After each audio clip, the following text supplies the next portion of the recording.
I'm Pearse O'Hanrahan.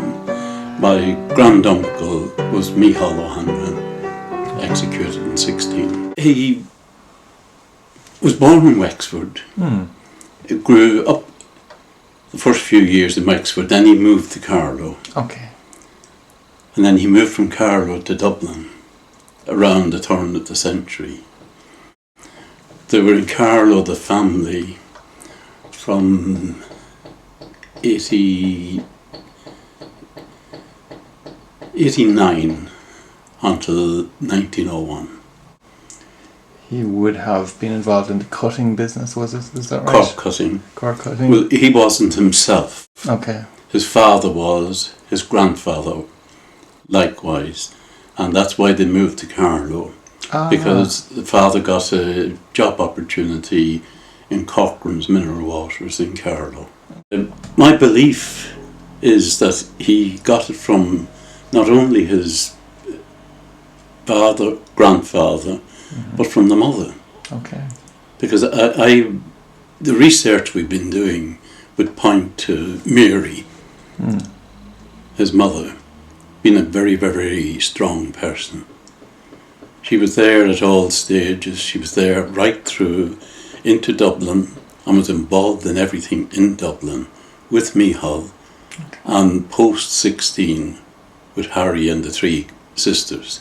Okay. Like, there were 6 children, and the 6 children were involved in different ways. The 3 girls were all members of Common the Mon. Okay. Harry and Micheál were in the volunteers, Right. the IRB, Yeah. and they evolved to Sinn Féin. But the mother was there at all stages, prompting, moving, and overlooking and supervising everything, even down to the Tan War. The house was one of the major arms dumps in Dublin. Right. Why did he embrace the Irish language so much? The Irish language, I think, came to him. The origins would be Wexford, but I think they came to fruition with the Christian Brothers in Carlow, where he went to school before he went on to Carlow College. Records will show his involvement with Conradh na Gaeilge from before 1900, right through to 16. Right. Yes. The British would call them illicit meetings, took place in the offices of Conradh na Gaeilge over the years. Yeah.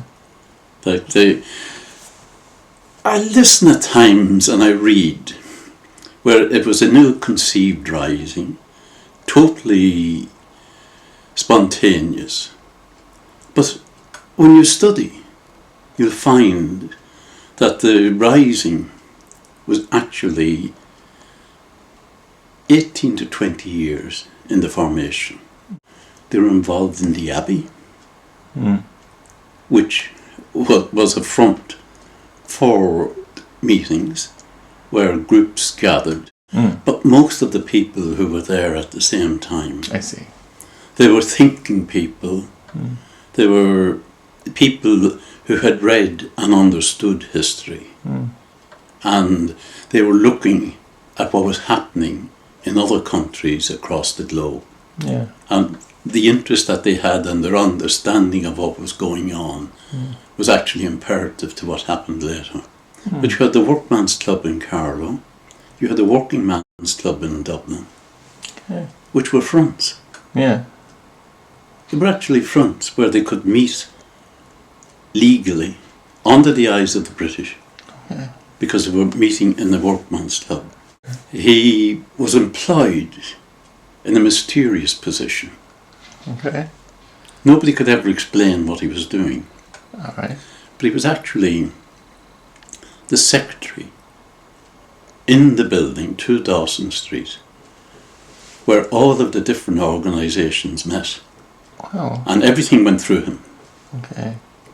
Even, there's a poster I have seen, I think I have a copy of it, where Common the Mon are advertising their nursing classes and their training classes in Brunswick Street.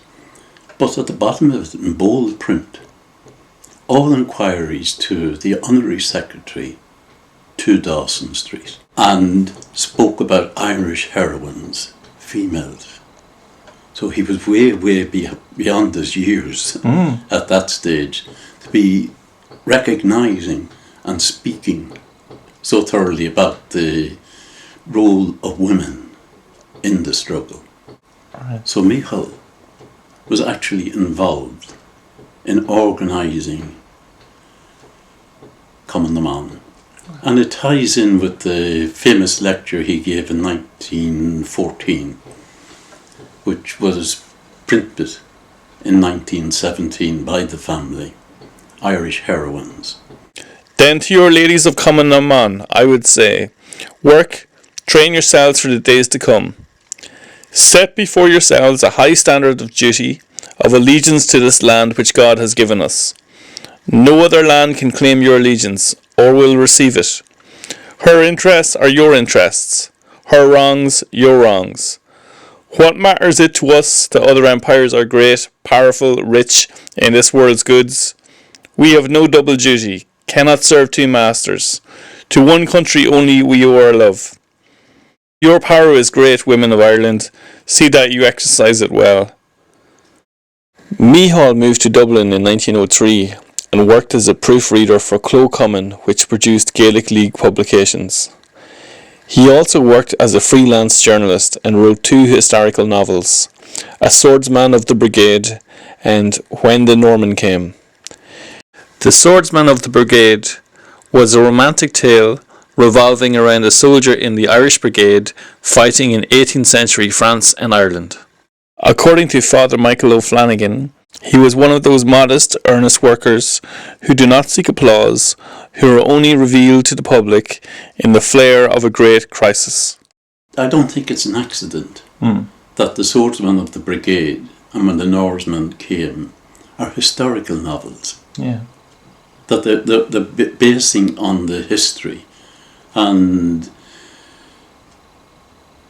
in one review of his book, it mentions that he was a master of his historical fact. Okay. And that was written by MacDonagh. Right. But the names keep cropping up. Harry Boland, MacDonagh, Eily, who consistently cropping up, either as one or two or as a group. And I've always found this fascinating since I started the research. He joined Maud Gonne and Arthur Griffith in opposing the visit of King Edward VII to Ireland. He was impressed with Griffith's ideas on economic self-sufficiency and joined Sinn Féin.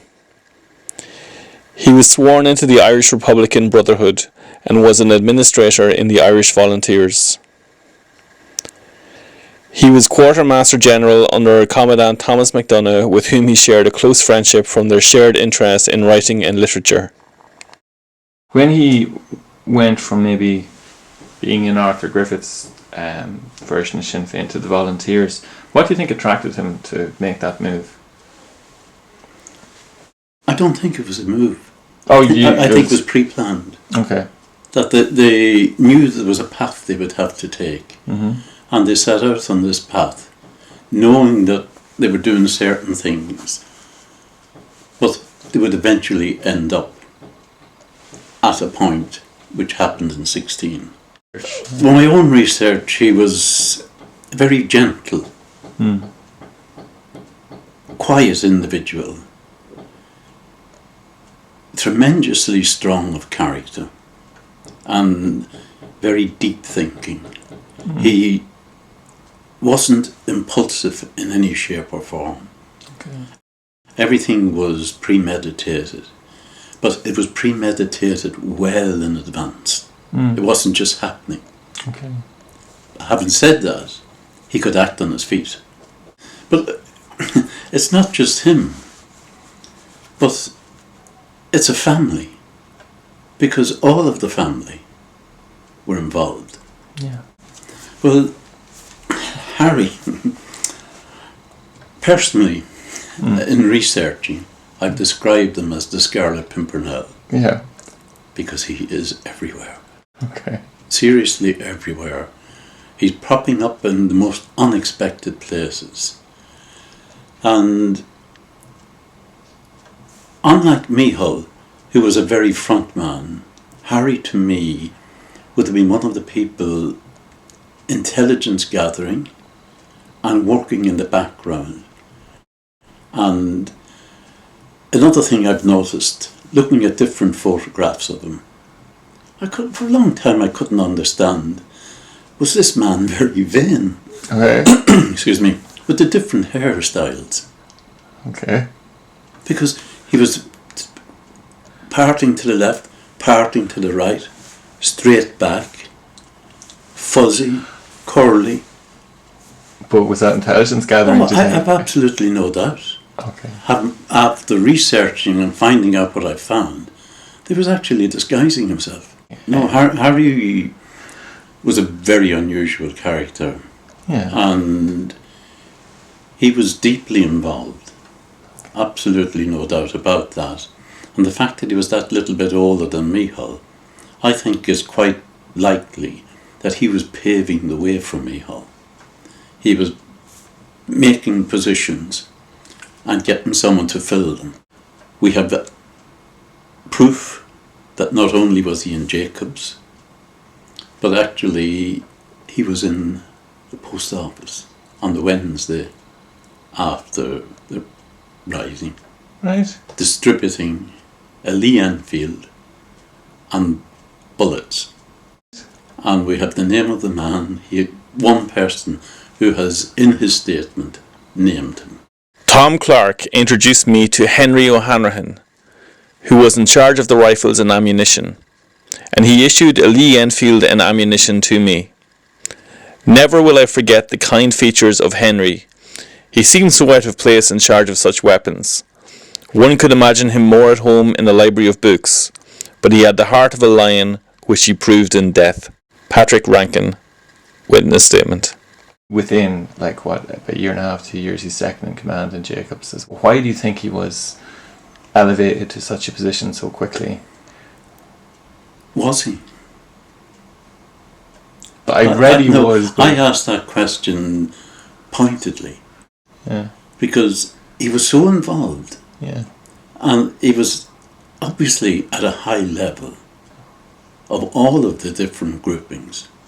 And he belonged with that small inner group that were determining and dictating how things were moved forward. There was a close relationship with MacDonagh. Mm-hmm. And again, we have a photograph of MacDonagh and Micheál. But if he was trying on parade in uniform. Eily came in from the GPO with messages. Mm. Eily was the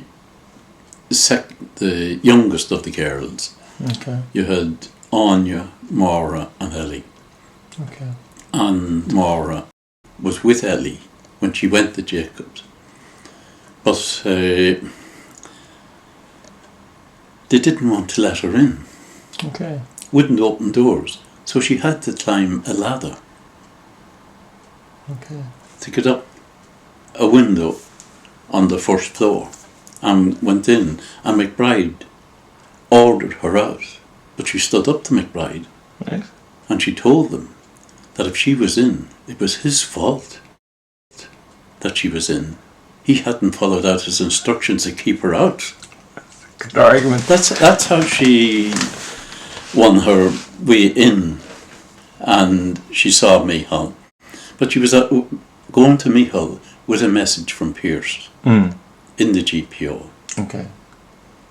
And she went from Micheál to MacDonagh and retold the message.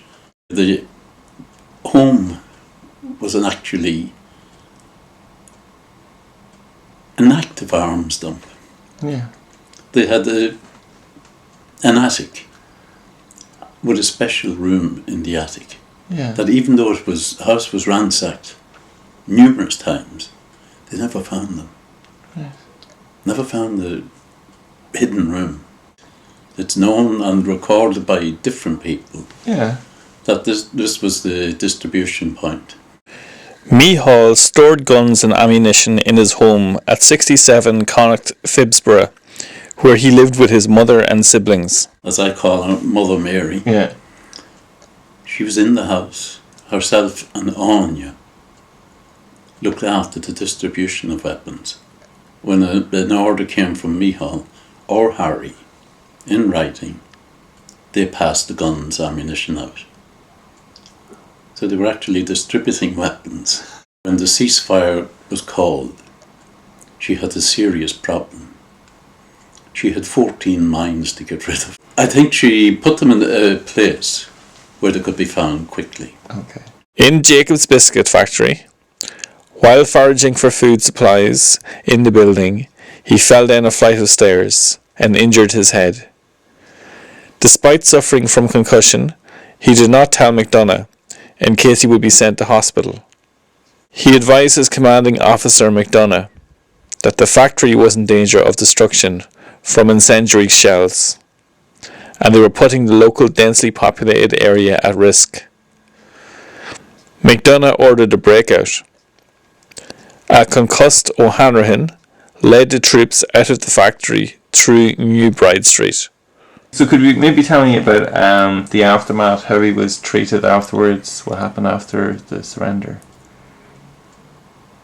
They had a rough time, and I've sourced a picture of him being marched into his court-martial in Richmond Barracks. The biggest shock in all the research I got, and the most upsetting thing, was we decided we get the birth certs for all of them, the death cert for Mihal and Harry, and marriage cert. So we've got a bundle above in the social welfare office in Dublin.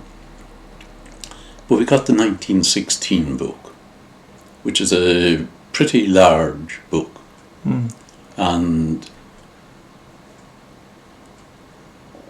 no death. I'm looking, but look, we know it's 16. We know he died the 4th of May.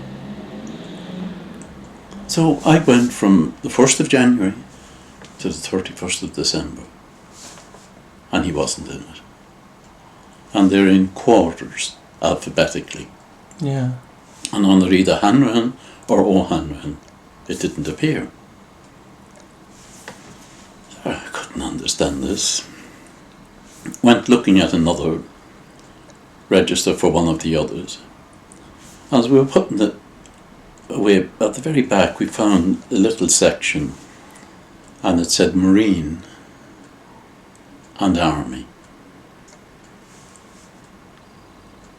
I thought, wait a minute, it might be in that. That's what happened. And we went back, and this time we put it face down to read from the back. Oh, I see. Yeah. Now, this is a very large volume. It's probably 1.5 feet wide. Right. And the same, that's square. Yeah. So you're lifting the big page. Yeah. And from the very back, and I mean the very back, in the top left-hand corner of the left-hand page, there's a list. 1916 Rising. And there are 10 names, all executed, with a big X through them.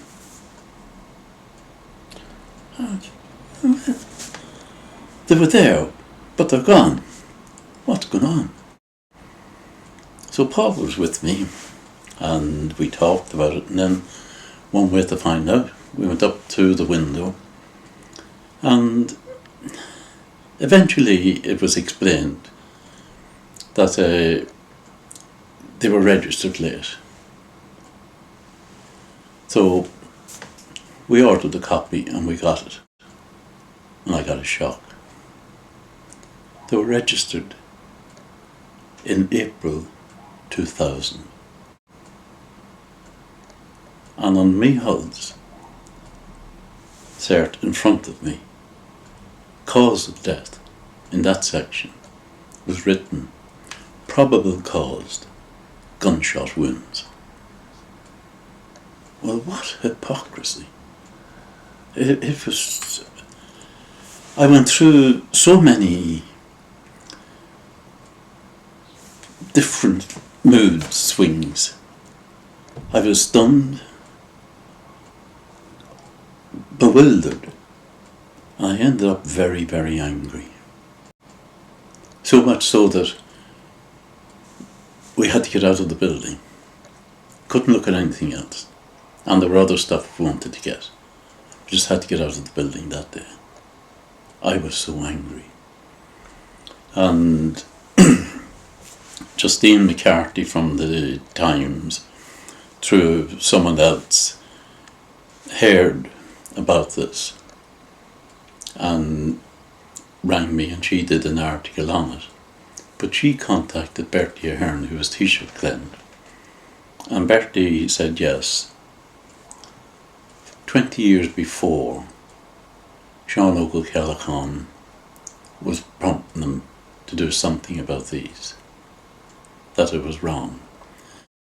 And then in 2000, when they got the bodies from Mountjoy and reinterred them, he told officials to quietly rectify this.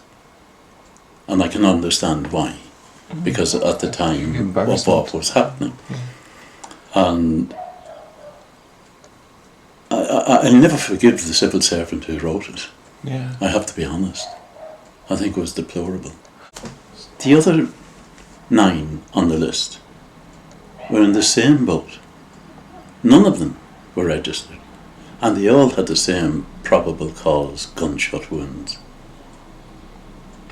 Sure. The one that stands out in mind was Connolly, and Connolly's widow registered the death.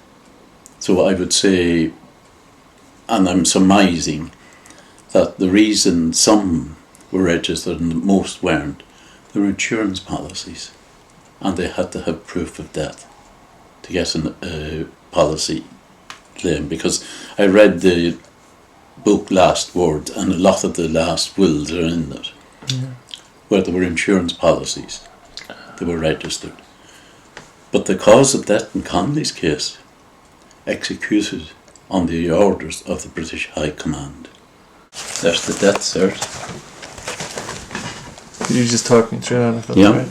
here we are. Certified cause of death and duration of illness. Probable cause of death, gunshot wounds.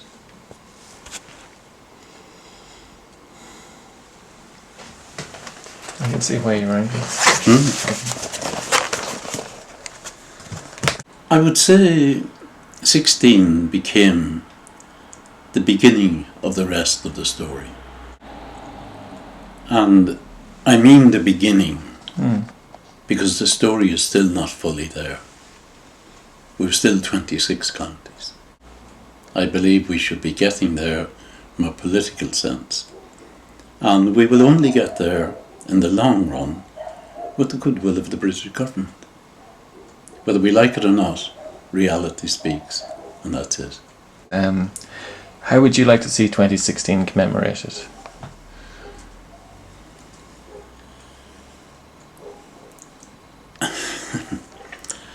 With the politicians in the middle of the Atlantic Ocean, and the families and the military of the country remembering it properly. Do you think they're too involved, or they're meddling too much, or? I've counted to 10. Meddling is not the word. Okay. There was an absolute disgrace at Arbour Hill over the last 2 years. And I mean it, a disgrace, disgusting. Every bit of the same level as that death certificate of Micheál's. Arbour Hill at the beginning of May every year has been celebrated as a family day and a military mass with the politicians in attendance. 2 years ago, a nameless Minister for Justice, I daren't say his name, or I will use words I shouldn't word, changed the whole procedure. And the family were downgraded and the politicians projected. What always happened was, at the Mass, it was the family had the pride of place, because it was a family day. And at the end of the Mass, the parade out of the church in Arbour Hill was led by the families, followed by the President, the Taoiseach and the politicians. But 2 years ago, the then Minister for Justice thankfully has resigned. He changed it, and the family were put behind the politicians. I had a few words with the Taoiseach when he came to open the exhibition in the museum here in Dundalk. And I told him exactly what I thought of what had happened. He compromised. And the families that had no direct descendancy, in other words, the children or grandchildren of the executed, all of them were allowed march, but one from the other families would be chosen by ballot. That's absolute disgrace. But we've got to remember the situation in the O'Hanrahans. There were 6 siblings. 3 men, 3 girls. 2 married. But one had a family. So there's only the one lineage. Before that said minister resigned, he also took the military away from the organising of the Mass. Why? Because he didn't want military involvement. But it was a military. It had been a military tradition, and it was an absolutely beautiful Mass with the last post during the consecration and the colour party marching up the centre of the church, and the officers would raise swords during the consecration and marching out. The only way I can describe it, the hairs on the back of your neck stood. And each of my kids have been at it at different times, and grandchildren, and they all talk about it. But that so-called minister did away with that. And the government that's there at this present time carried it through. Research I'm doing must be non-political. Must be. I have a definite political lineage and make no bones about it. But in researching this, I'll tell it warts and all. It's bigger as than it that. must be done. Because it's bigger than any family. It's the history of this country.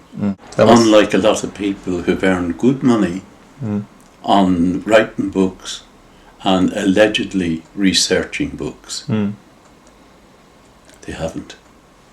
Because the big story's been missed by them. Missed time after time after time.